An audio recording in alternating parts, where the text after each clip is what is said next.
दिगंबरा दिगंबरा श्रीपादवल्लभ दिगंबरा. श्री नरसिंह सरस्वती हे श्री दत्तात्रेयांचे दुसरे अवतार मानले जातात.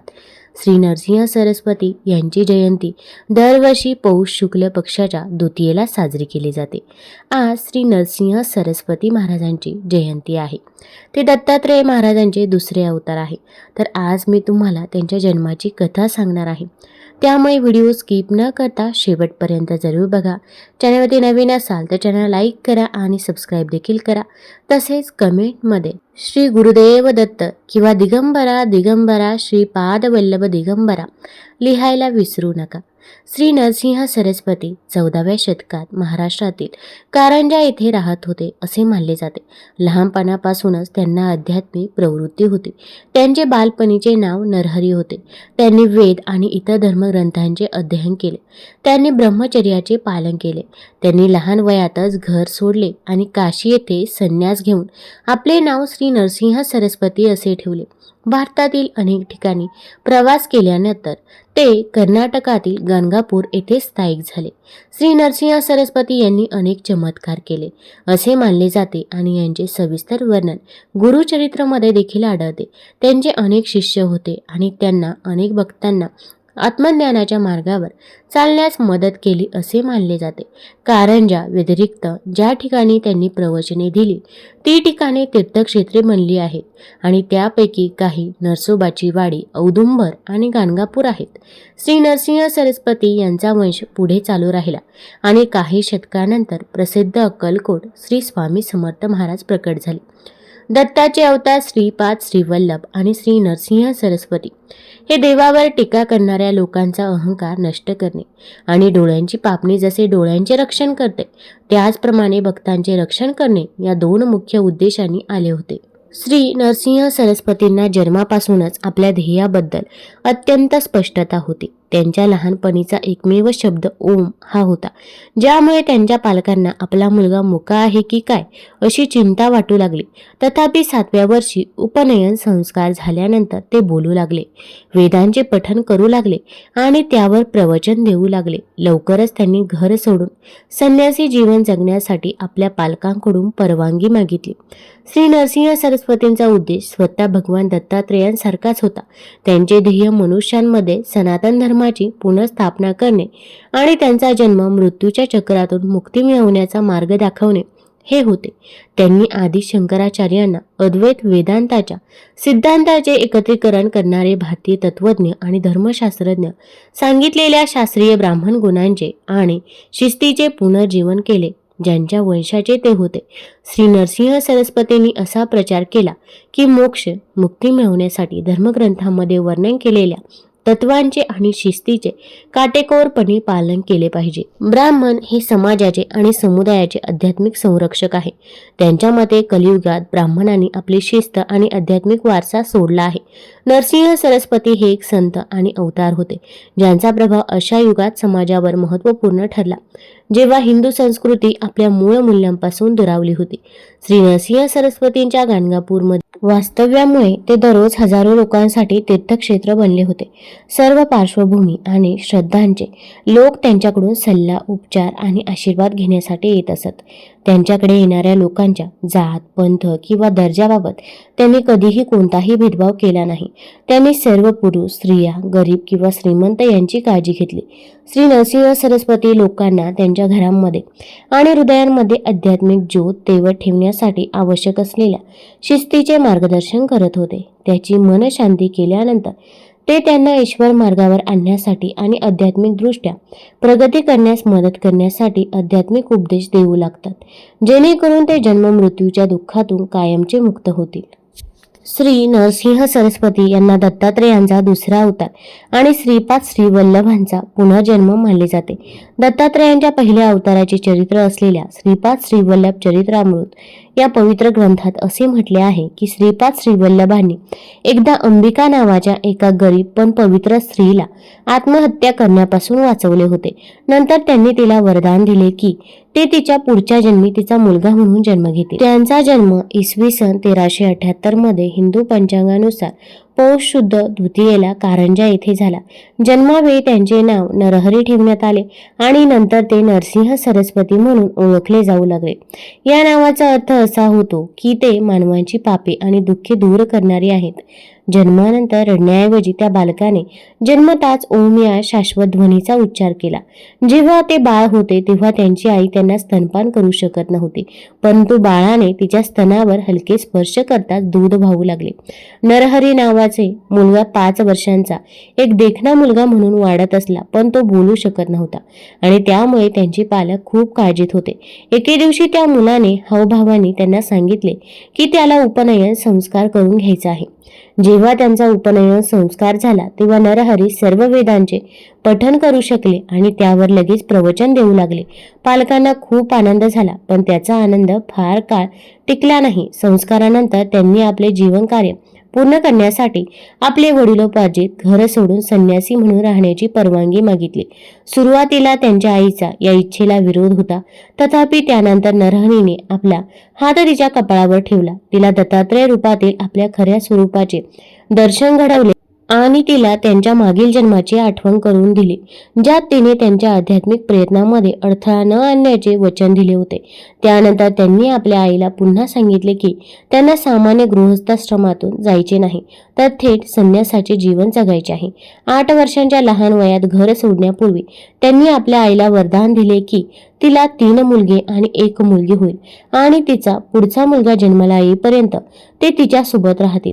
आईला आणखी मुले झाल्यावर त्यांनी डोक्यावर कापड गुंडाळले, लाकडी पादुका घातल्या, भगवी वस्त्रे परिधान केली आणि लंगोट लावली. हातात दंड घेऊन त्यांनी आपले ध्येय पूर्ण करण्यासाठी आनंदाने घराबाहेर प्रस्थान केले. त्यांचे ध्येय श्रद्धा पुनर्जीवित करणे आणि लोकांना नैतिक व आध्यात्मिक दृष्ट्या उन्नत करणे हे होते.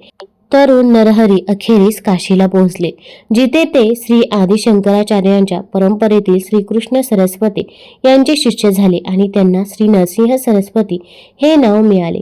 त्यांनी औपचारिकपणे आजीवन ब्रह्मचर्याची शपथ घेतली. अशा प्रकारे ते एक पूर्ण संन्यासी बनले, ज्यांनी सुखदुःखाच्या द्वंद्वावर आणि स्वकेंद्रित इच्छेच्या मर्यादांवर मात केली.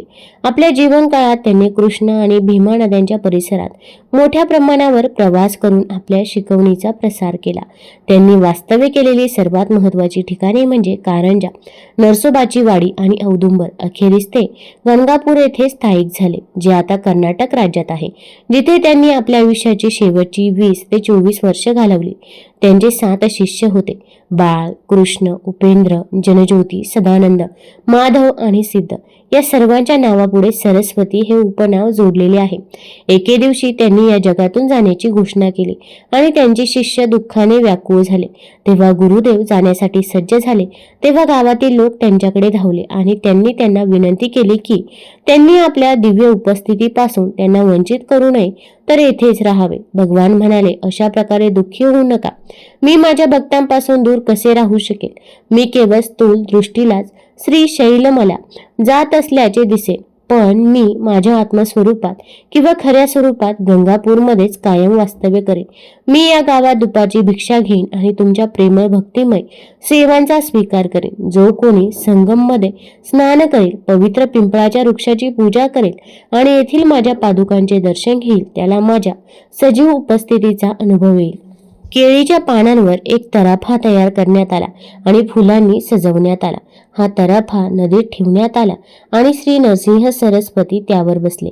सर्व शिष्यांनी पूजा केली, जरी त्यांचे हृदय दुःखाने जड झाले होते.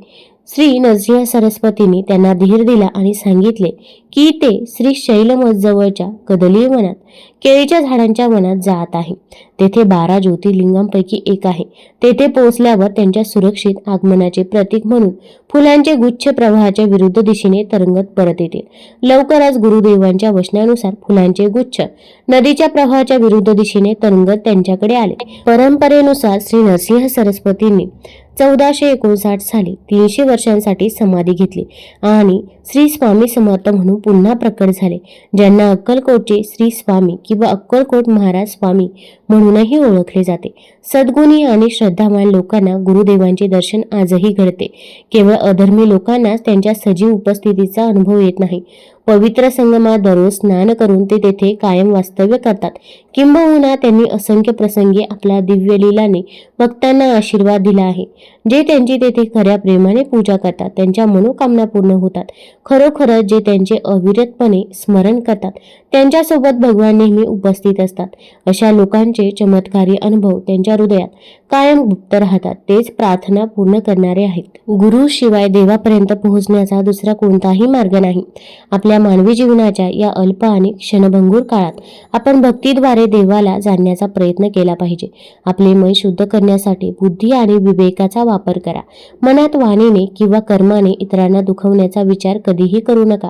जर तुम्हाला गुरूंची कृपा प्राप्त झाली तर स्वतःला भाग्यवान समजा. तुमच्या स्वतःच्या हृदयात वास करणाऱ्या देवाला जाणण्यासाठी प्रयत्न करा.